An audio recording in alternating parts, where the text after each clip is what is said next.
तो welcome to our channel ज्ञापन academy. Finally सुबह के 9 बज चुके हैं और हम सभी लोग थोड़ा 10 मिनट लेट हैं, लेकिन फाइनली सीटेट उर्दू पेडागोजी के ज़बरदस्त लाइव स्ट्रीमिंग में लाइव जुड़ चुके हैं। और सबसे इम्पोर्टेंट बात मैं आप लोगों को बता दूं कि सैटरडे के बाद संडे और आज हो गया मंडे। ठीक, तो आज मंडे और सीटेट उर्दू पेडागोजी का सेकंड लास्ट क्लास। यस, इसके बाद से एक और लास्ट टॉपिक बचा हुआ है और सीटेट उर्दू पेडागोजी का ये जो सिलेबस है उसका खात्मा हो जाने वाला है। तो कहा गया है नहीं, all well that's it's well, अंत भला तो सब भला। अच्छे से एंड करना है ताकि सब कुछ अच्छे से खत्म हो जाए और खात्मा हो जाए उर्दू पेडागोजी के सिलेबस का। उसके बाद से तो सिर्फ हम लोग PYQs और प्रीवियस ईयर क्वेश्चन करेंगे। तो आ जाइए, आज का ये सेकंड लास्ट क्लास। तैयार हैं आप सभी लोग आज के इस क्लास के लिए? जी हाँ, आप सभी को एक साथ वालेकुम अस्सलाम वरहमतुल्लाहि वबरकातुहू and good morning to all of you. Are you ready for this live class? CTET Urdu pedagogy का सेकंड लास्ट क्लास है, एंड अच्छा से करेंगे ताकि सब कुछ अच्छा हो। ठीक, और टॉपिक है अंदाज़ा कद्र। सीटेट उर्दू पेडागोजी का ये सेकंड लास्ट टॉपिक कह सकते हैं। और उसके बाद से इसके बाद से एक और लास्ट टॉपिक है, उसको भी समझ करके, थ्योरी को समझ करके और MCQs कर लेंगे। आज के इस वीडियो में भी थोड़ा थ्योरी समझ लेंगे, अंदाज़ा कद्र आखिर है क्या, और इससे MCQs यानी कि ऑब्जेक्टिव क्वेश्चन, मारूजी सवालात करेंगे। तो आज के इस क्लास की शुरुआत हैशटैग बिस्मिल्लाह के साथ आग लगा करके लिख दीजिए चैट सेक्शन में, ताकि चैट सेक्शन में आग लग जाए। ठीक है,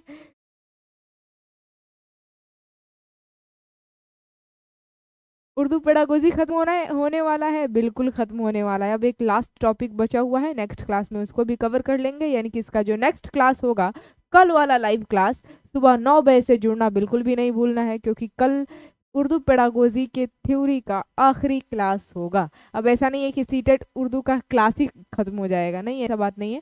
MCQs करेंगे, ऑब्जेक्टिव क्वेश्चन, मारूजी सवालात होगा, और देखेंगे थोड़ा हिंदी की तरफ भी रुझान जाएगा। आप सभी लोगों का बहुत ज़्यादा कमेंट आ रहा है कि मैम हिंदी स्टार्ट कीजिए, तो बिल्कुल देखूंगी, मैं कोशिश करूंगी अपनी तरफ से। आग लग गई, हाँ आग लग गई, क्या बात है। तो आज के इस क्लास की शुरुआत हैशटैग बिस्मिल्लाह के साथ, सेकंड लास्ट क्लास है। देखते हैं सीटेट फरवरी 2026, क्योंकि अब आप लोगों का एग्जाम 8 फरवरी को है, पेपर 1 और पेपर 2 सभी का। तो इसके लिए तैयारी धुआंधार होनी चाहिए। और देखिए कितना समय से पहले हम लोगों का सिलेबस खत्म, सोच सकते हैं आप लोग। मैं तो सीटेट दिसंबर 2025 समझ करके मैं सोची थी कि सीटेट दिसंबर के लिए नोटिफिकेशन CBSE जारी करेगा, लेकिन फरवरी में ट्रांसफर कर दिया। तो समय से पहले सिलेबस खत्म हुआ, ये बात आप लोग मानते हैं कि नहीं? उर्दू का ये जो सीटेट उर्दू का सिलेबस है, उर्दू पेडागोजी वाला, इसमें हम लोग देख रहे हैं कि अभी 3 महीना है टोटल, अप्रोक्स ले सकते हैं 3 महीना आप लोगों के एग्जाम में, क्योंकि 8 फरवरी को एग्जाम होगा। अभी आज नवंबर 3 नवंबर है, तो 3 महीना अप्रोक्स मान सकते हैं। और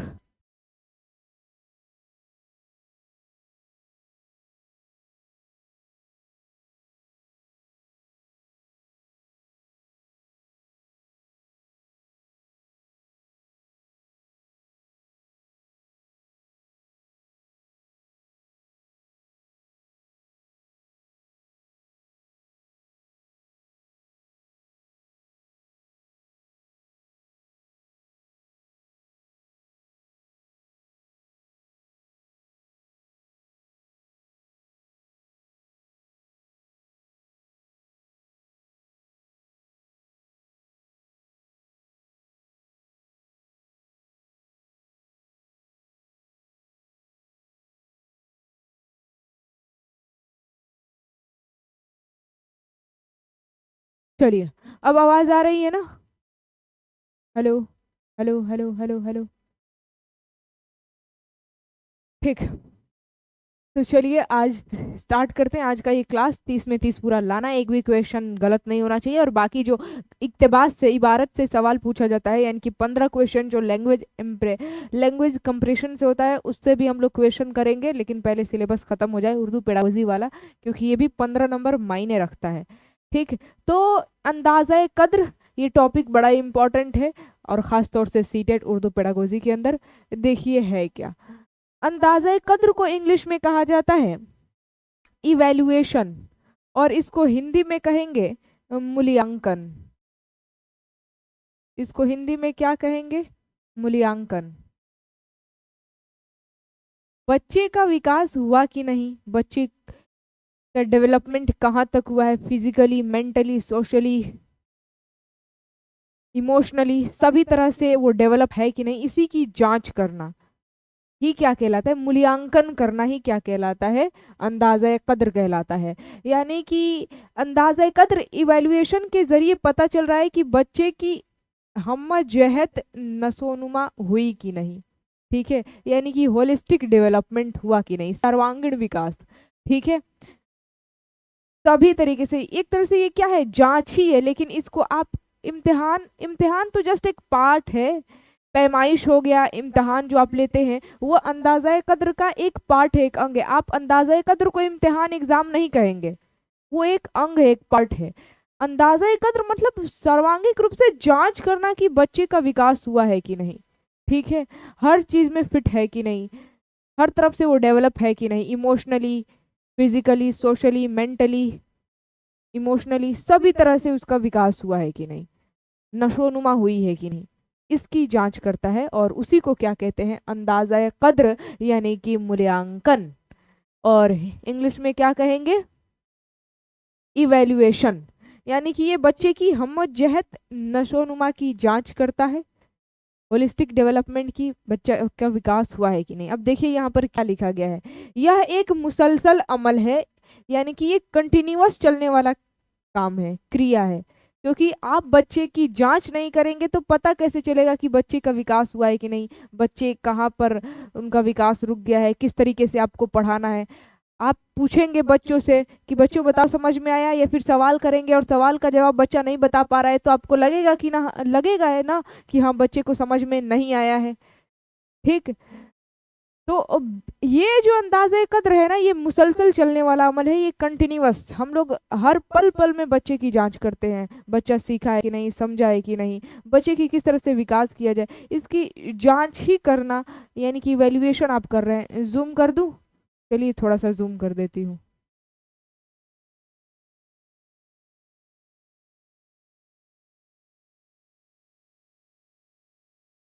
देखिए, यह एक मुसलसल अमल है जिसका मकसद बच्चों की काबिलियत, सलाहियत, हुनर, दिलचस्पी वगैरह मालूम करना है, और उनके मुताबिक तदरीसी तरीका इख्तियार करना है। यानी कि आप जांच कर लिए बच्चे की काबिलियत, सलाहियत, हुनर, दिलचस्पी वगैरह, और बच्चा कहाँ तक सीखा है, कहाँ तक नहीं सीखा है, कहाँ पर दिक्कत आ रही है, बच्चा क्यों नहीं समझ पा रहा है, बच्चा क्यों नहीं पढ़ पा रहा है, बच्चा क्यों नहीं लिख पा रहा है, बच्चे का विकास क्यों नहीं हो पा रहा है, आप समझ लिए, जान लिए, और उसके बाद से आप किस तरीके से पढ़ाएंगे, यानी कि उसके मुताबिक आप अपना तदरीसी तरीका इख्तियार कर रहे हैं, आप किस तरीके से बच्चों को पढ़ा रहे हैं जिससे बच्चे को समझ में आ रहा है और बच्चे का होलिस्टिक डेवलपमेंट हो रहा है, सर्वांगीण विकास हो रहा है, ठीक है। इसी पर ये अंदाज़ा कद्र फोकस करता है, ठीक है।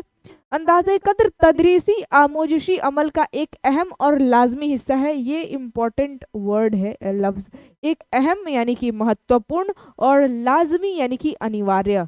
बिना इसके आप पता ही नहीं कर सकते हैं कि बच्चे सही तरीके से समझे हैं कि नहीं। आपको कैसे पता चलता है कि बच्चे समझे हैं कि नहीं, बच्चे का विकास हुआ है कि नहीं, खेल कूद में बच्चा भाग ले रहा है, ठीक है। आप उसका मूल्यांकन करते हैं, जांच करते हैं, तभी तो आपको पता चलता है ना। तो ये क्या है? अंदाज़ा कद्र तदरीसी आमोजिशी अमल में, यानी कि बच्चा जो सीखता है और आप जो पढ़ाते हैं, शिक्षण और अधिगम की इस प्रक्रिया में, लर्निंग और टीचिंग की इस प्रक्रिया में, इस प्रोसेस में, ये एक इम्पॉर्टेंट और लाजमी यानी कि अनिवार्य हिस्सा है, ठीक है। Ma'am all in one batch कब से चलेगा? ऑल इन वन बैच तो अभी पॉसिबिलिटी नहीं दिखाई दे रही है, क्योंकि अभी आप देख पा रहे हैं कि कार्यालय परिचारी वाला और बिहार जीविका वाला बैच चल ही रहा है, ठीक, इस वजह से।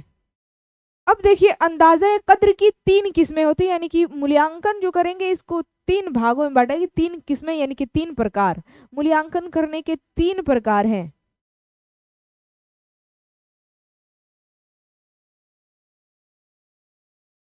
आप लोगों को अगर चीज समझ में आ रही है तो चैट सेक्शन में लिखते चलिए। 3 प्रकार हैं मूल्यांकन यानी कि अंदाजा कद्र के। पहला है तश्कीली अंदाजा कद्र।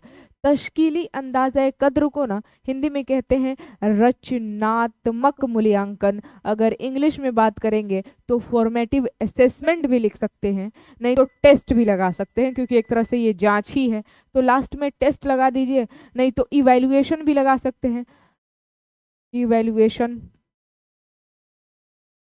मूल्यांकन ही है तो फॉर्मेटिव इवैल्यूएशन भी लगा सकते हैं या फिर असेसमेंट भी लगा सकते हैं, जांच ही है ना। तो ये पहला टाइप है, यानी कि पहला प्रकार है, पहली किस्म है अंदाजा कद्र की। इसमें क्या किया जाता है, निसाब के दौरान ही तलबा की मुश्किलात की जांच करना और उनकी इस्लाह कर देना।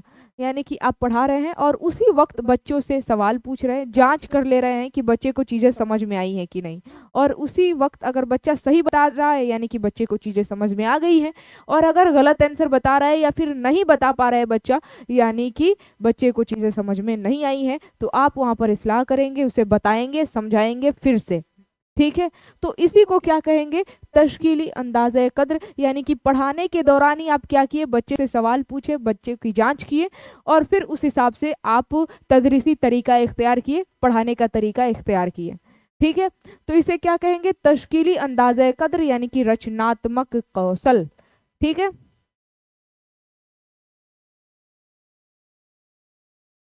तश्कीली अंदाज़े कद्र समझ में आ गया। अब इसको मैं जूम कर देती हूँ, रुकिए।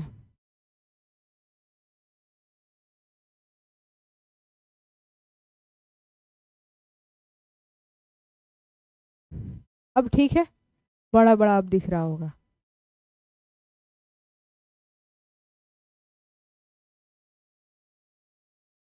देखिए, दूसरा है तकमीली अंदाजा कद्र। इसको योगात्मक मूल्यांकन कहते हैं, और अगर इंग्लिश की बात करें तो सम्मेटिव इवैल्यूएशन या फिर असेसमेंट कह सकते हैं। इसमें क्या होता है, इसमें बच्चे को पढ़ा लिया जाता है, जब सिलेबस खत्म हो जाता है ना, तो खत्म होने के बाद यानी कि निसाब के खात्मे पर तलबा की मुसलसल आमोजिश और नशोनुमा को मापा जाता है, उसकी जांच की जाती है।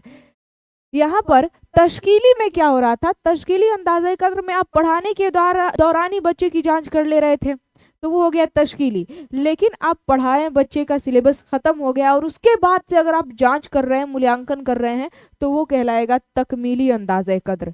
ये बड़ा ही इंपॉर्टेंट पॉइंट है, लिखिए। तश्कीली में क्या होता है, आप पढ़ाने के दौरान ही बच्चे की जांच करते हैं, और उस हिसाब से जब आप जांच करते हैं और जो भी रिजल्ट निकलता है, जो भी निष्कर्ष पर आप पहुंचते हैं, उस हिसाब से आप पढ़ाते हैं। और लेकिन तकमीली अंदाजा कद्र में क्या होता है, आप पहले निसाब यानी कि सिलेबस को ख़त्म कर दिए पढ़ा करके, और तब जांच होती है, एक तरह से टेस्ट कह सकते हैं आप, और उस हिसाब से आप तदरीसी तरीका इख्तियार करते हैं। जो रिजल्ट मिलता है, जो निष्कर्ष आता है, उस हिसाब से आप क्या करते हैं, कंक्लूजन के बेस पर आप बच्चों को पढ़ाते हैं और सिखाते हैं। तो ये हो गया तकमीली अंदाज़ा कद्र। ठीक, तो तश्कीली और तकमीली ये दोनों बहुत ही ज़्यादा इम्पोर्टेंट शब्द पर गौर कीजिएगा, तश्कीली और तकमीली। ठीक है, यानी कि निसाब मुकम्मल होने पर, देखिए इसमें तकमीली मीम आ रहा है ना, तकमीली यानी कि निसाब सिलेबस मुकम्मल होने पर, खात्मा होने पर आप जांच कर रहे हैं, तो तकमीली। और तश्कीली तो आप पढ़ाने के दौरान ही करते हैं। ठीक, आगे देखिए, तीसरा है तशखीसी अंदाज़ा कद्र। इसमें क्या होता है, इसको हिंदी में कहा जाता है निदानात्मक मूल्यांकन और डायग्नोस्टिक। आप इवैल्यूएशन भी कह सकते हैं, असेसमेंट भी कह सकते हैं।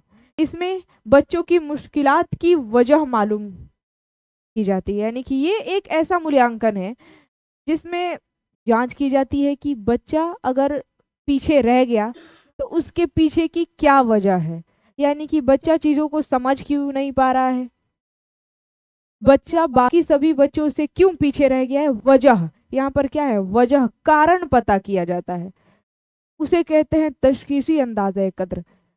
ये कामयाब तभी है जब आप बच्चे के पीछे होने की वजह पता कर लिए, बच्चा क्यों पीछे रह गया, चीज़ें क्यों नहीं समझ में आ रही है, अगर ये कारण पता चल गया तो समझिए कि तश्कीली अंदाज़ा कद्र कामयाब ठीक। अब देखिए यहाँ पर नेक्स्ट पॉइंट क्या लिखा गया है। अंदाजे कद्र के नमूने यहाँ पर दिए गए हैं, ये इम्पोर्टेंट है आपके लिए।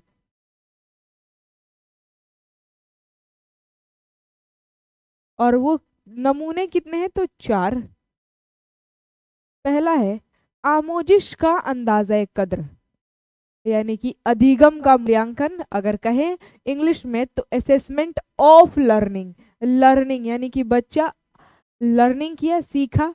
अधिगम हुआ यानी कि बच्चे ने आमोजिश किया, ठीक है।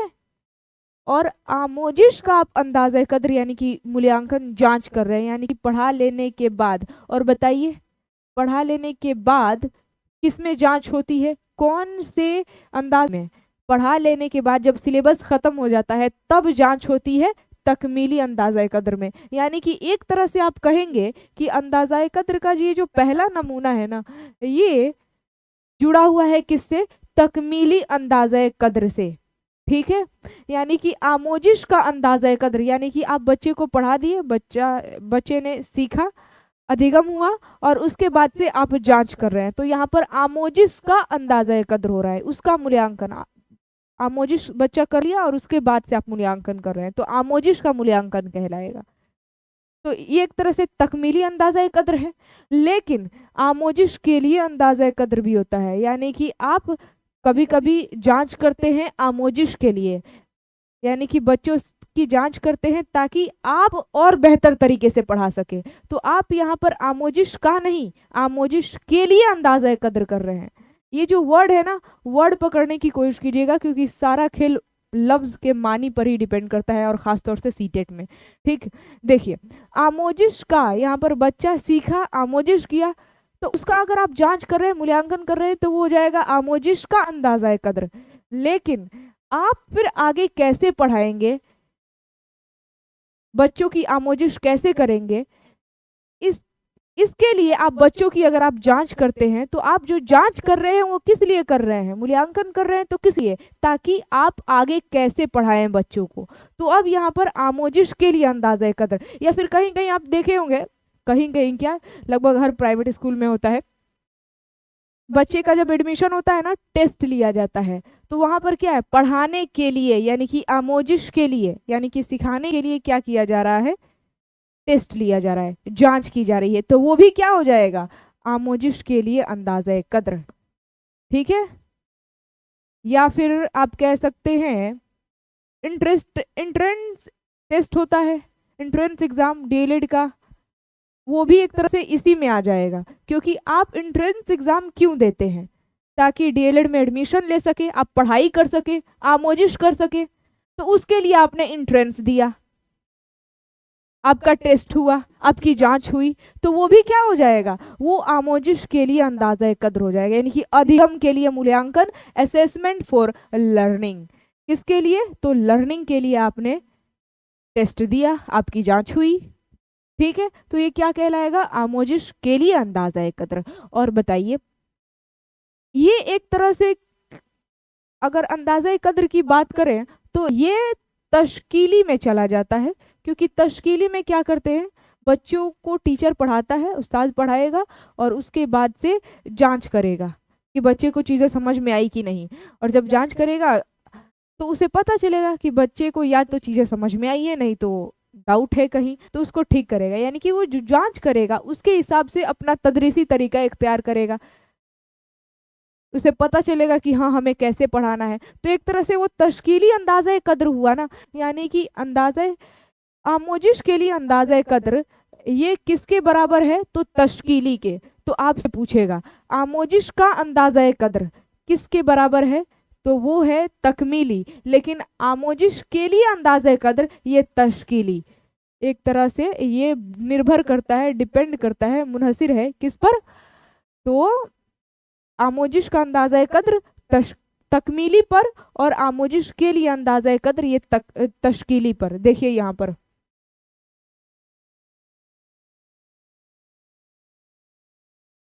देखिए, यहाँ पर मैं लिख दे रही हूँ, ये जो है ना, ये तकमीली पर डिपेंड करता है यानी कि निर्भर करता है। और ये जो आमोजिश के लिए अंदाज़ा कद्र है, ये तश्कीली अंदाज़ा कद्र पर डिपेंड करता है। क्यों?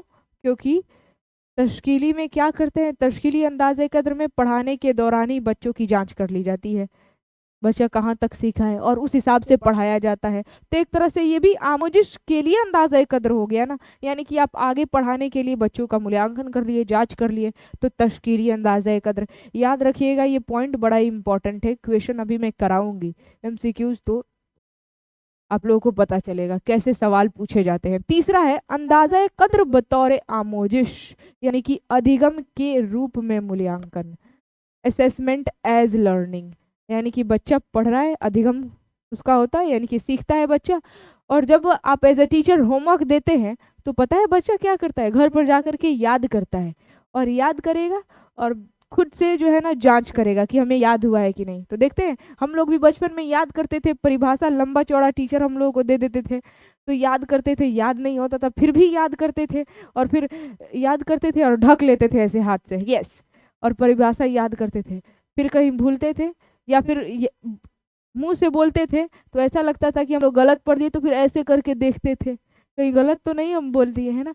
तो ये क्या है, आप खुद से जांच कर रहे हैं अपने आप से। जब बच्चा जांच करे एज ए लर्निंग के दौरान, यानी कि अधिगम के दौरान, आमोजिश के दौरान, तो उसी को क्या कहते हैं, अंदाज़ा कद्र बतौर आमोजिश। और ये जो है ना तशखीसी अंदाज़ा कद्र पर निर्भर करता है। यहाँ पर क्या कर रहा है, बच्चा खुद से ही खुद की जांच कर रहा है, तशखीसी अंदाज़ा कद्र पर ये मुनहसिर है यानी कि निर्भर है। ठीक है,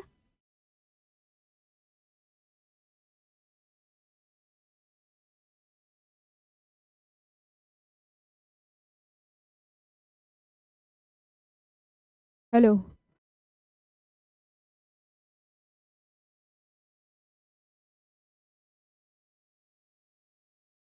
ठीक है। अब एक बार बताइए तो, अब वीडियो नहीं ना रुक रहा है?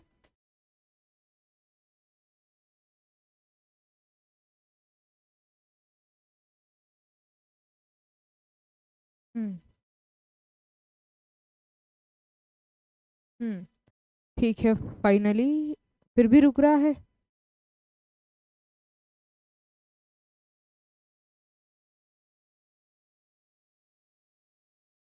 हेलो,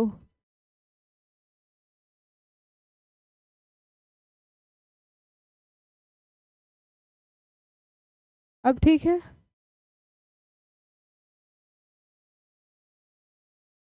बताइए, अब ठीक है?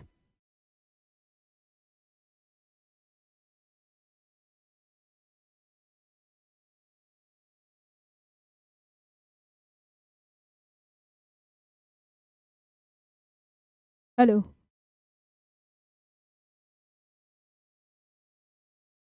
चलिए अब ठीक है?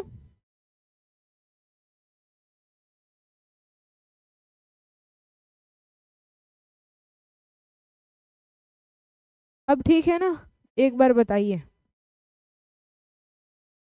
अब कोई इशू नहीं आएगा क्योंकि फाइनली सब शॉर्ट आउट हो गया। एक बार बताइए। यस मैम, चलिए। तो कहाँ तक हम लोग थे, अंदाज है कद्र बतौर आमोजिश, यानी कि अधिगम के रूप में मूल्यांकन बच्चा कर रहा था, पढ़ने के दौरान ही वो क्या कर रहा था, अपनी खुद की जांच कर रहे ले रहा था। तो ये भी क्या है, तशखीसी अंदाजा कद्र यानी कि जांच पर ही निर्भर है। अच्छा, लास्ट चौथा है अंदाजा कद्र का चौथा नमूना, आमोजिश में अंदाजा कद्र यानी कि अधिगम में मूल्यांकन, असेसमेंट इन लर्निंग। ठीक है, ये लास्ट चौथा है। अब सही है, ठीक है। तो ये चार नमूने हैं अंदाजा कद्र के, चार नमूने। एक आमोजिश का अंदाजा कद्र, दूसरा है आमोजिश के लिए अंदाजा कद्र, तीसरा है अंदाजा कद्र बतौर आमोजिश, और चौथा है आमोजिश में अंदाजा कद्र। अधिगम का मूल्यांकन, अधिगम के लिए मूल्यांकन, और अधिगम के रूप में मूल्यांकन, और फिर अधिगम में मूल्यांकन। ठीक है, तो ये टोटल चार नमूने हो गए अंदाजा कद्र यानी कि मूल्यांकन के। इसके अलावा देखिए यहाँ पर क्या कहा गया है, RTE 2009 यानी कि राइट टू एजुकेशन एक्ट 2009, जो कि मैं ये टॉपिक पूरा अच्छे तरीके से आप लोगों को पढ़ा चुकी हूँ। अगर आपने नहीं पढ़ा है तो इस टॉपिक को ज़रूर पढ़ लीजिएगा, बहुत ही ज़्यादा इम्पॉर्टेंट है, अहम से अहम तरीन टॉपिक है ये, इसको पढ़ लेना है। राइट टू एजुकेशन एक्ट 2009 हो गया, या फिर NEP 2020 new national education policy 2020 हो गया, या फिर NCF 2005 हो गया, उसको पढ़ना ज़रूरी है। नो डाउट उससे सवाल पूछे ही पूछे जाएंगे।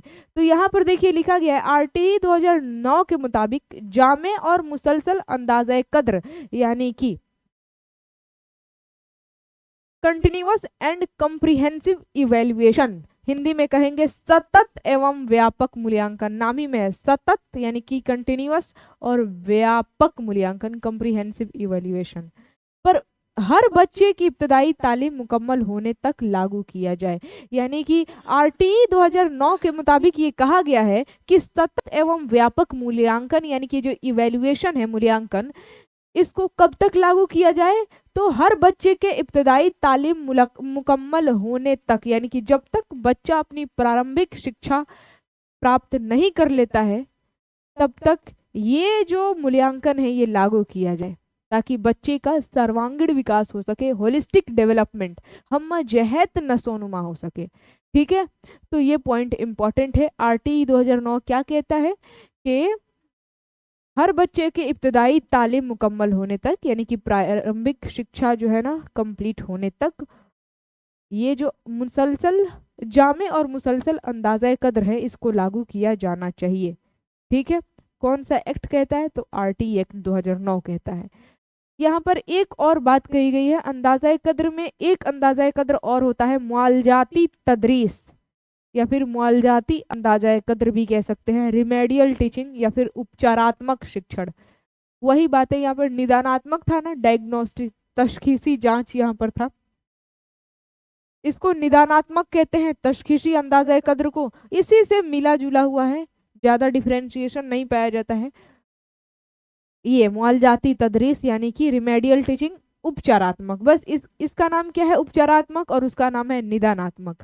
देखिए, इसको कह रहे हैं तशखीशी अंदाजा कद्र, और इसको क्या कह रहे हैं, इसको कह रहे हैं मुआलजाती अंदाजा कद्र भी कह सकते हैं, या फिर मुआलजाती तदरीस भी कह सकते हैं, यानी कि रिमेडियल टीचिंग।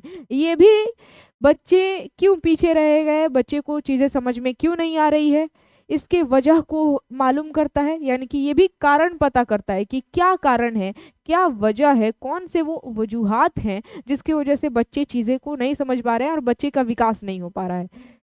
लेकिन कारण पता करके ये उपचार पर भी फोकस करता है। देख रहे हैं, इसके नाम ही में उपचारात्मक, यानी कि कैसे बच्चे का विकास किया जाए इस पर भी ये फोकस करता है। यानी कि मुआलजाती तदरीस जो है ना, रिमेडियल टीचिंग, बच्चे पीछे क्यों रह गए इसके कारण को पता करके उनका विकास कैसे किया जाए, सुधार कैसे किया जाए, इस पर फोकस करता है।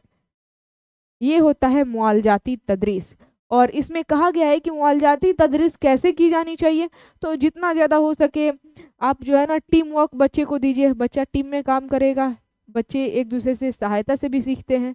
साथ ही साथ आप जो है ना इनाम की व्यवस्था रखिए, इनाम रखेंगे तो बच्चा इनाम के लालच में भी सीखने की कोशिश करता है। ठीक, तो इस तरीके से जो बच्चे पीछे रह गए उनका भी धीरे धीरे विकास होना शुरू हो जाता है, क्योंकि सभी बच्चे जो है ना इनाम की लालच में सोचते हैं कि हाँ हम जो है ना कंपटीशन में उतरेंगे, और जितना ज़्यादा हो सके वो अपनी तरफ से पूरा एफर्ट लगाते हैं। ठीक, इनाम के ज़रिए या फिर बच्चों के साथ पेयर बना करके अब सिखा सकते हैं। और आप देखिए, जो बच्चा कमज़ोर है उसको ऐसे बच्चों के साथ पेयर बनाइए जो समझदार है, जो पढ़ा लिखा है, उससे उसको सीखने को मिलेगा। और ज़्यादातर आप टीम वर्क में दीजिए काम, ताकि एक दूसरे की हेल्प करके बच्चे सीखें, और इनाम की व्यवस्था भी रखिए ताकि इनाम दिया जाए। बच्चा जब टेस्ट पास कर ले तो उसको सम्मानित भी किया जाए, उधर करेंगे। ये सारी बात कही गई है। अब इन द लास्ट हो सकता है कि आपसे पूछे कि ये जो इवेल्युएशन है यानी कि अंदाजा कद्र, इसके क्या मकसद है, मकासद की बात कर लेते हैं, मकसद क्या। तो देखिए, अंदाजा कद्र के मकसद ये है, इसका मोटिव, मकसद अगर बात की जाए अंदाजा कद्र यानी कि इवेल्युएशन का, तो तुलबा की लिसानी महारतों की नशोनुमा का जायजा लेता है ये। ओवरव्यू करता है किसका, तलबा के यानी कि स्टूडेंट के लिसानी यानी कि भाषाई जो कौशल है उसमें विकास हुआ है कि नहीं बच्चे की। साथ ही साथ बच्चों की हम्मा जहत नशोनुमा, इसी को क्या कहेंगे, इंग्लिश में होलिस्टिक डेवलपमेंट कहा जाता है। होलिस्टिक डेवलपमेंट यानी कि बच्चे सिर्फ पढ़ने में ही तेज ना रहे, बच्चे इमोशनली, फिजिकली, सोशली, मेंटली हर तरह से वो फिट हो, उसका डेवलपमेंट हो। इसी को क्या कहते हैं, होलिस्टिक डेवलपमेंट। यानी कि बच्चा सिर्फ पढ़ाई में ही आगे ना रहे, उसको किताबी कीड़ा ही नहीं बना देना है कि दिन रात किताब में ही घुसा रहे, ऐसे आपको नहीं करना है। हर तरह से उसका विकास हो, यानी कि बच्चों की हमा जहत नशोनुमा, होलिस्टिक डेवलपमेंट, सर्वांगीण विकास होना चाहिए। तो मुसलसल रफ्तार फराहम करना, यानी कि हर चीज में वो बेहतर करे, खेलने कूदने में भी उतना ही हिस्सा ले जितना वो पढ़ाई में हिस्सा ले रहा है। ठीक, बच्चों की पढ़ाई में मुश्किलात का पता लगाना और उन पर काबू पाने के लिए सही हिकमत अमली बनाना। आप रोड मैप बनाइए बच्चे को कैसे पढ़ाया जाए। साथ ही साथ तलबा की मुसलसल तशखीस के जरिए जबान की तदरीस में दरपेश मुश्किलात को दूर करना। बात सही है। अंदाज़ा कद्र का ये भी मकसद है कि बच्चे का जो जांच की जा रही है और जांच के बाद जो आपको निष्कर्ष यानी कि कंक्लूजन मिल रहा है, उस बेस पर आप तरीका इख्तियार करें किस तरीके से बच्चे को पढ़ाएं। और यहाँ पर तशखीस के जरिए ज़बान की तदरीस में दरपेश मुश्किलात को दूर कीजिए। ज़बान आप सिखा रहे हैं क्योंकि भाषा आप जो बच्चे को सिखा रहे हैं, तो उसमें जो भी मुश्किलात आ रही हैं तो उसको दूर करना आपकी जिम्मेदारी बनती है, क्योंकि टीचर आप हैं, जिम्मेदारी आप उठाए हैं। ठीक है, यह पता लगाना कि हर एक तालिब इल्म की ज़रूरतें और अंदाज़े आमोजिश क्या है, हर एक स्टूडेंट की ज़रूरत क्या है और किस तरीके से आप उन्हें समझा सकते हैं। अंदाज़े आमोजिश क्या है, वो किस तरीके से समझ रहे हैं, जिस तरीके से वो समझ रहे हैं उसी तरीके से समझाना है। अगर विजुअली देख करके समझ रहे हैं तो दिखा करके समझाइए। ठीक है, या फिर जिस भाषा में वो समझ रहे हैं। और बात तो एनसीएफ 2005 भी कहता है कि बच्चे को 1 to 8 यानी कि 1 से लेकर 8वीं क्लास तक बच्चे को मादरी जुबान यानी कि उसके मदर टंग में ही सिखाना है। बच्चा भोजपुरी में समझ रहा है तो भोजपुरी में ही उसको समझाइए, समझना चाहिए। यानी कि अंदाज़े आमोजिश को समझना है कि बच्चा जो है ना सीख किस तरह किस अंदाज में समझ है, उसी अंदाज में आपको समझाना है। आमोजिश यहाँ पर जे से रहेगा, थोड़ा सा उर्दू टाइपिंग में मिस्टेक हो जाती है तो इस पर थोड़ा आप देख लीजिएगा। यहाँ पर आमोजिश जीम से नहीं रहेगा, जे से रहेगा, जे। ठीक, देखिए यहाँ पर नेक्स्ट पॉइंट दिया गया है। अंदाज़ा कद्र का अगला मकसद है कि तदरीस व आमोजिश अमल का एक ऐसा मंसूबा तैयार करना जो इनफरादी ज़रूरियात और अंदाज़े आमोजिश व यहाँ पर अंदाज़े आमोजिश को मुखातिब करता हो। यहाँ पर लिखा गया है तदरीस आमोजिश अमल का एक ऐसा मंसूबा तैयार करना जो इनफरादी ज़रूरियात और अंदाज़े आमोजिश को मुखातिब करता हो। बात सही है। तदरीस और आमोजिश में यानी कि लर्निंग और टीचिंग में आप ऐसा मंसूबा तैयार करें, ऐसा प्लान बनाएं कि हर एक इनफरादी ज़रूरत को पूरा किया जा सके। बच्चा जिस तरीके समझ, अब बहुत सारे आपके पास जो भी विजुअली बच्चे को दिखा करके समझाने लायक है वो अपने घर से भी ला सकते हैं। खिलौने, बर्तन, कपड़े, कुछ ऐसे ऐसे सामान है जिसे विजुअली देख करके बच्चा समझता है, तो वो सारी चीज़ें अवेलेबल होनी चाहिए। फिर यहाँ पर दर्स व तदरीस में मवाद में सुधार लाना। बात सही है, मटेरियल होनी चाहिए ताकि बच्चा सीख सके। फिर आगे यहाँ पर क्या कहा गया है कि हर तालिब इल्म को उसकी दिलचस्पियों, रुझानात, सलाहियतों और खामियों से रोशनास करने में मदद करना। तालिब इल्म, एक मिनट यहाँ पर थोड़ा सा, हाँ, यहाँ पर लिखा गया हर तालिब इल्म यानी कि हर बच्चों को उसकी दिलचस्पियों, उसके रुझानात, उसकी सलाहियतों, उसकी खामियों से रोशनास करने में मदद करना ताकि तालिब इल्म मौसर आमोजिश लाहिया अमल तैयार कर सके। यानी कि उसके अंदर जो भी कमी है उसमें सुधार लाना है, उसके अंदर बच्चे की दिलचस्पियों को, उसके रुझानात को, सलाहियतों को और उसमें जो भी कमियां हैं सबको आपको सभी तरह से उसका विकास करना है। ठीक है, ताकि अच्छे तरीके से, प्रभावी तरीके से बच्चा सीख सके और जबान जब सीखेगा तो प्रभावी तरीके से अपनी बात को रख भी पाएगा। इस बात का तयन करना कि निसाबी मकासद का हुसूल कहाँ तक मुमकिन है, और फिर यहाँ पर हर तालिब इल्म की तरक्की का रिकॉर्ड रखना और माँ बाप और मुतालिका अफराद को उससे जोड़ने का काम करता है। ये अंदाज़ा कद्र का अगला मकसद क्या है कि हर तालिब इल्म यानी कि हर स्टूडेंट की तरक्की का ये रिकॉर्ड रखता है, और माँ बाप और जितने भी उससे जुड़े लोग हैं उनको इत्तला करने का काम करता है, उनको सभी को जोड़ने का ये काम करता है। असातिज़ा, तलबा और वालिदैन यानी कि टीचर हो गए, स्टूडेंट हो गए और उनके माता पिता हो गए, को तालीमी निज़ाम में इस्लाह के लिए जोड़ कर रखने का ये काम करता है इवेल्युएशन यानी कि अंदाज़ा कदर। क्योंकि आप बच्चे का रिकॉर्ड बना करके रखेंगे एक फाइल में, उस फाइल को क्या कहते हैं, ये अगला पॉइंट बड़ा ही इंपॉर्टेंट है, उसको कहा जाता है पोर्टफोलियो। पोर्टफोलियो किसको कहते हैं बताइए? पोर्टफोलियो कहते हैं एक फाइल को। पोर्टफोलियो क्या है? एक फाइल है। पोर्टफोलियो फाइल की एक किस्म है यानी कि एक टाइप है जो किसी बच्चे के एक मखसूस मुद्दत में किए गए कारकर्दगी मजमुआत होता है। यानी कि बच्चा जो भी अपना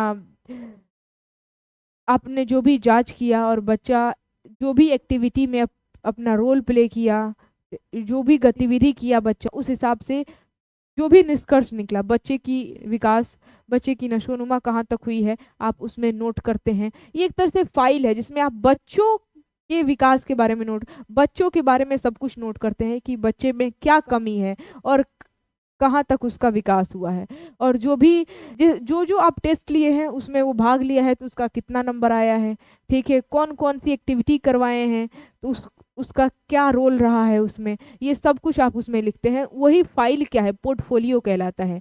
इस में बच्चे की कामयाबी, तरक्की और खामियों को भी रखा जाता है। इस पोर्टफोलियो जो फाइल है इसमें बच्चे की कामयाबी, उसकी तरक्की, आपने जो भी टेस्ट लिया, जो भी प्ले करवाया, गेम प्ले करवाया, फिर ड्रामा वगैरह करवाया, जो भी गतिविधि एक्टिविटी आपने करवाई उसमें भाग लिया बच्चा, वो सभी चीज़ें उसमें नोट किया जाता है। उसकी खामियों यानी कि गलतियों को भी नोट किया जाता है। पोर्टफोलियो बच्चे के बारे में अहम मालूमात फराहम करता है, जैसे उनके ज़ाती, ख़ानदानी, तालीमी, यहाँ पर क्या लिखा गया है? पोर्टफोलियो जो है बच्चे के बारे में अहम मालूमात, बच्चों के बारे में मालूमात बताता है, वो फ्राहम करता है, जैसे उनके ज़ाती हो गए, ख़ानदानी, तालीमी, या फिर लम्हाती, या फिर सकाफ़ती और समाजी मालूमात। यानी कि ऑफ कोर्स उसके माता पिता का नाम रहेगा, उसके ज़ाती उसमें डिटेल्स भी रहेंगे, ख़ानदानी, तालीमी, लम्हाती, सकाफ़ती यानी कि सांस्कृतिक रूप से, या फिर समाजी उस मालूमात रहेगा उसमें। इससे क्या होता है, बच्चों का पोर्टफोलियो बनाने का मकसद यह होता है कि उसके मदद से उनका अंदाज़ा कद्र आसान हो सके, यानी कि मूल्यांकन आसान हो सके, बच्चों के बारे में आसानी से जाना जा सके। यस, रिकॉर्ड फाइल उसी को कहते हैं। आप रिकॉर्ड रखते हैं ताकि बच्चे के बारे में पता चले, ठीक। तो ये आसान है, ये इवेल्युएशन यानी कि अंदाज़ा कद्र को आसान कर देता है पोर्टफोलियो, क्योंकि उसमें सब कुछ रिकॉर्ड रहता है बच्चे का, बदमाशियाँ भी रिकॉर्ड रहती है, ठीक है, और जो भी उसने उसका विकास हुआ है वो भी सब रिकॉर्ड रहता है। तो एक बार आप पोर्टफोलियो फाइल देख लिए तो बच्चे के बारे में सारी जानकारी आपको पता चल जाएगी, एक्टिविटी कैसा है, किस तरह का है बच्चा, ये पता चल जाएगा, ठीक है। कोई दिक्कत तो नहीं है? Are you ready for question? चलिए अब क्वेश्चन करते हैं, ज़्यादा बात ना करते हुए direct question.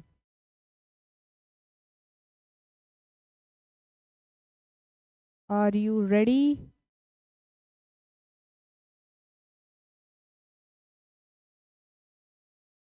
Are you ready for MCQs? मारूजी सवालात के लिए तैयार? तो सबसे पहले जो लोग अभी तक लाइक नहीं किए हैं ना, मैं देख पा रही हूँ लाइक की संख्या, वैसे आज मैंने लाइक करने के लिए ज़्यादा नहीं बोला,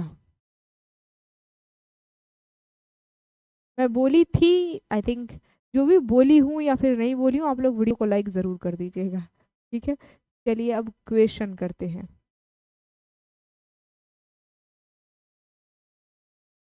रेडी है? क्या बात है। मेरा नाम लीजिए मैम जी, छोटू कुमार का कहना है। क्या बात है, चलिए मैंने आपका नाम ले लिया। और मुझे लगता है छोटू कुमार यहाँ पर उर्दू के जरिए हिंदी समझने की कोशिश कर रहे हैं, क्योंकि हिंदी अभी तक स्टार्ट नहीं हुआ है। तो जो यहाँ पर उर्दू में पढ़ना है वही सेम टू सेम हिंदी में भी पढ़ना है। मूल्यांकन आपको उर्दू में भी पढ़ना है, हिंदी में भी पढ़ना है। एनसीएफ 2005 उर्दू में भी पढ़ना है, हिंदी में पढ़ना है। आरटी 2009 हिंदी में भी पढ़ना है, उर्दू में भी पढ़ना है। ठीक है। एनईपी नेप 2020 उर्दू में भी पढ़ना है और इंग्लिश में भी पढ़ना है। परफेक्ट। Sharp minded. बिल्कुल। बस लैंग्वेज का अंतर है। चलिए, अब यहाँ पर क्वेश्चन रहा आपके सामने। सबसे पहला सवाल ऑन द स्क्रीन आ चुका है। अब बताइए इसका सही उत्तर और सही जवाब क्या होगा। अपने तलबा के कम ग्रेड के सबब को जानने के लिए उस्ताद डॉट डॉट के जरिए एक टेस्ट लेता है। यहाँ पर किस चीज के जरिए टेस्ट लेगा? ए में है तशखीसी जांच, बी में है महारती जांच, सी में है हुसूलियाबी की जांच और डी में है फितरी सलाहियत की जांच। सवाल क्या बोल रहा है? सवाल बोल रहा है कि अपने तलबा के कम ग्रेड के सबब को, यानी कि बच्चा कम मार्क्स लाया है, क्यों लाया है, कारण को। सबब का मतलब क्या होता है? कारण या फिर वजह। ठीक है, इसी को क्या कहते हैं? कारण, नहीं तो वजह। जानने के लिए उस्ताद यानी कि टीचर को कौन सी जांच करनी चाहिए, जरा बताइए। यहाँ पर मैं देख पा रही हूँ जैद खान ने एक वही है जिन्होंने एकदम परफेक्ट आंसर दिया है, एकदम सही जवाब। और आरिब बाबू ने भी बिल्कुल सही जवाब दिया है। गुलशन आरा ने भी। और बाकी सभी लोगों का बिल्कुल गलत जवाब आ रहा है।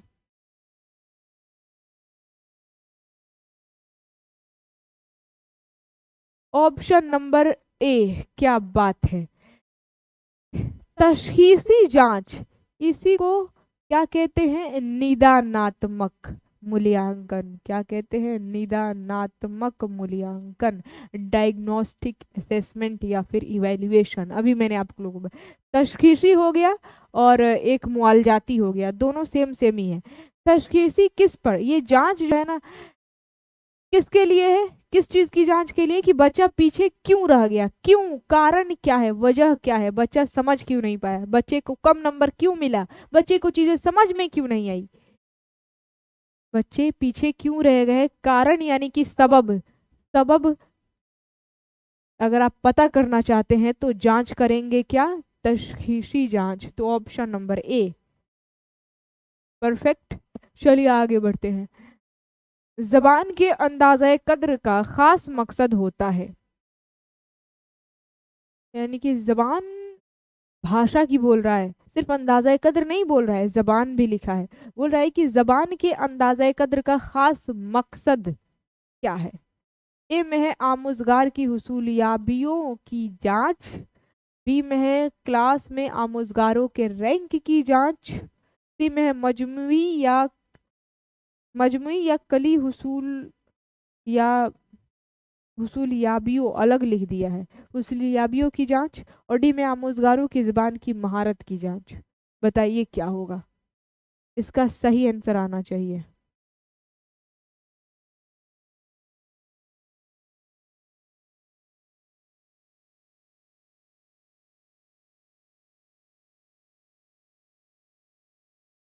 जबान की बात कर रहा है ना, भाषा की बात कर रहा है। चलिए, इंतजार ने भी बिल्कुल सही आंसर बताया है और दरख्शा तहसीन ने भी।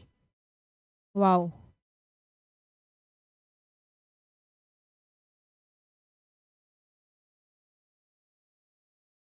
ठीक है, ऑप्शन नंबर ए, कुछ लोगों का डी आ रहा है बट डी नहीं होगा। जो लोग ए लगा रहे हैं उनका जवाब बिल्कुल सही है, क्योंकि जबान जो है ना, जबान की बोल रहा है, जबान के अंदाजा कदर का खास मकसद क्या है? तो आमुजगार के हुसूलियाबियों की जांच। जबान का क्या होगा? अर्जन ही होगा ना, बच्चा जाकर के स्कूल में अर्जित करेगा, तो कहाँ तक वो सीखा अर्जन, सॉरी अर्जन मैं बोल रही, ओ माय गॉड गलत, गलती हो गई। I am really sorry. Arjan तो घर पर होता है, रियली सॉरी। जबान के अंदाज़ा कद्र का खास मकसद होगा आमोजगार की हुसूलियाबियों की जांच। ऑप्शन नंबर ए, वो तो घर पर ये होगा ना, सॉरी थोड़ा सा गलती, आमोजिश, वेरी गुड। तो ऑप्शन नंबर ए, एक तरह से ये यहाँ पर हुसूलियाबी का अर्थ लिया गया है सीखने से, यानी कि जबान के अंदाज़ा कद्र का खास मकसद होता है कि बच्चा जो जबान सीख रहा है तो कहाँ तक सीखा है।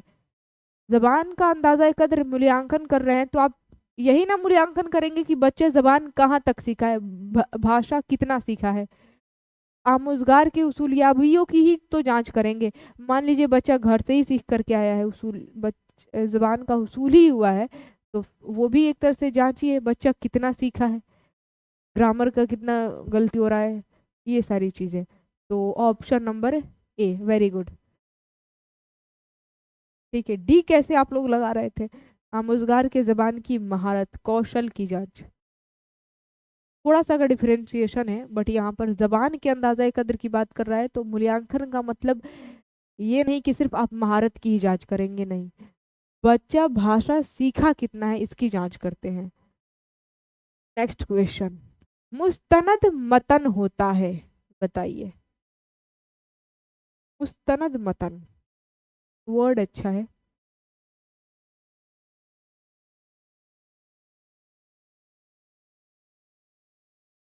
ऑप्शन नंबर ए में दिया है दरसी किताब के मुसन्निफ का तहरीर करदा मतन या फिर बयानिया, या फिर सयाक से मतन का असल हिस्सा, असल तहरीर से पूरे तौर से बदला हुआ और तखफीफ किया हुआ मतन।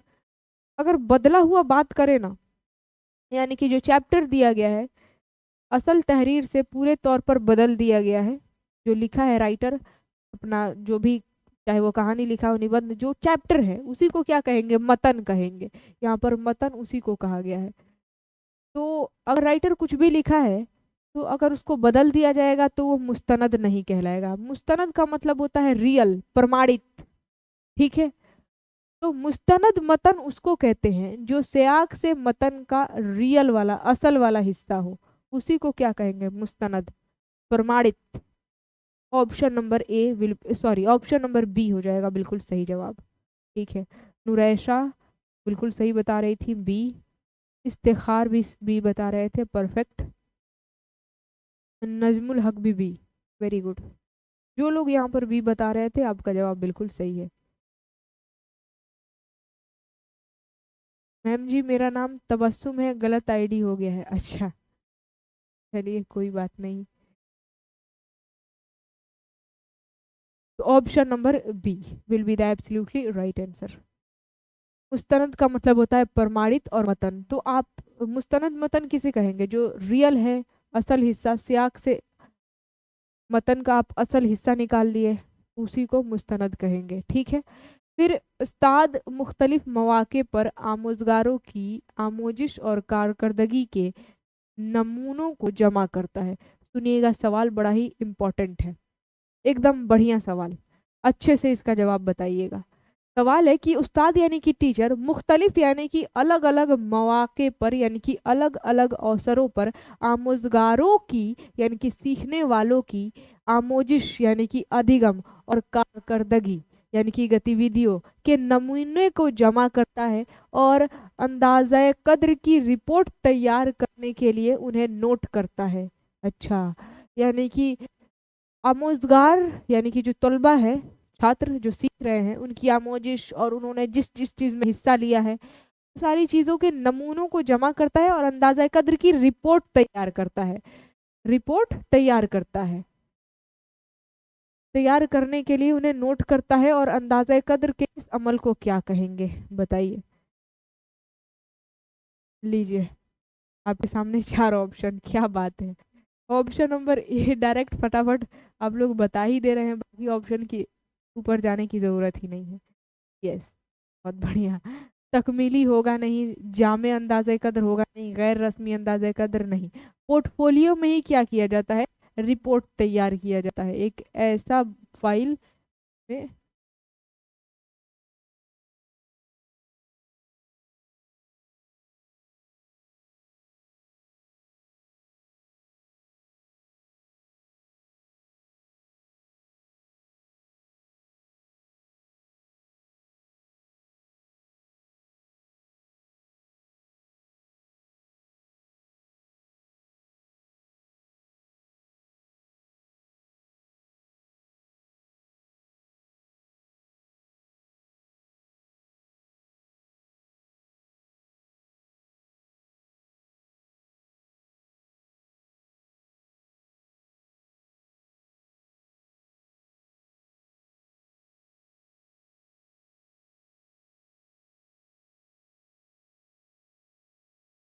हेलो, चलिए अब आवाज आ रही है। देखिए, ये क्वेश्चन अगर आप लोग बता देते हैं तो आज की इस क्लास को एंड कर दिया जाएगा। सही आंसर बताइएगा इसका बस। देखिए, दर्ज में से कौन आमोजिश के लिए अंदाजा कद्र है? आमोजिश के लिए अंदाजा कद्र। ए महज तहरीरी जांच, बी महज मियाद के इख्तिताम पर इम्तहान, सी महज तश्कीली जांच और डी महज तकमीली अंदाजा कद्र। बताइए। सी को लॉक। क्या बात है, एकदम परफेक्ट। क्या बात है, बिल्कुल सही जवाब। इस बार तो सभी का सी आ रहा है, पूरा सी चैट सेक्शन में लाइन लग गया है। बिल्कुल सही जवाब है आप लोगों का तश्कीली अंदाजा कद्र। क्योंकि आमोजिश के लिए अगर आप अंदाजा कद्र कर रहे हैं, आमोजिश के लिए बच्चे को पढ़ाने के लिए जांच कर रहे हैं, तो एक तरह से क्या है, आप पढ़ाने के दौरान ही जांच कर रहे हैं, तो वो क्या हो जाएगा, तश्कीली अंदाजा कद्र। तो ऑप्शन नंबर सी। अच्छा, तकमीली अंदाजा कद्र किस में चला जाएगा? आमोजिश का अंदाजा कद्र में चला जाएगा। जब आप आमोजिश का अंदाजा कद्र करेंगे ना, यानी कि पढ़ा लिए और उसके बाद से बच्चे की जांच कर रहे हैं, यानी कि आमोजिश का अंदाजा कद्र कर रहे हैं मुकम्मल करने के बाद सिलेबस, तब वो हो जाएगा तकमीली। तो यहाँ पर वो तो नहीं पूछा था, यहाँ पर पूछा था आमोजिश के लिए, तो वो तश्कीली। परफेक्ट, क्या बात है। और आप लोगों ने इसी बात पर बिल्कुल सही जवाब बताया है। तो चलिए यहीं तक रहने देते हैं, क्योंकि मैंने कहा था अगर इस सवाल का जवाब आप लोग सही सही बता देंगे तो अगला सवाल नहीं आएगा, यहीं पर एंड कर दिया जाएगा क्लास। तो बिल्कुल सही आप लोगों ने आंसर बताया है।